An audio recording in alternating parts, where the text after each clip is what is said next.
muqdisho oon ka sheekay kawaanka malaayga kiilada yumborti waxaan gedi jirnay $12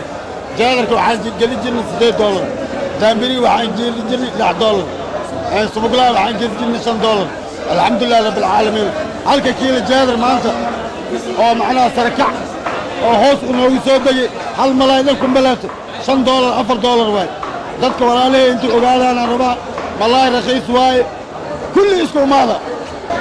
sidoo kale waxaan u salaamaa TV-ga SBS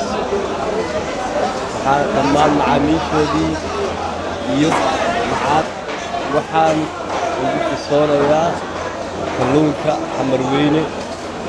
waxaan ugu qisoonayaa kalluunka xamarweyne yaalla malaayga xamarweyne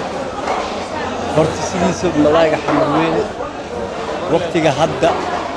Soomaalida waxay leeyihiin raqiis waa laakiin annaga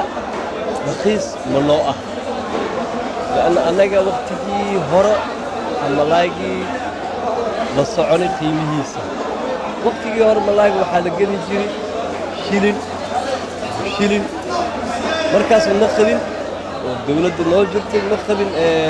dawladda dhex markay jirtay ma qabin dawlad badeena malaay ka qaadato laakiin annagii dawladihii malaayga badaheena wada qaadanayaan ama wada dhacayaan ama wada xadayaan annaga saameyn weyn isku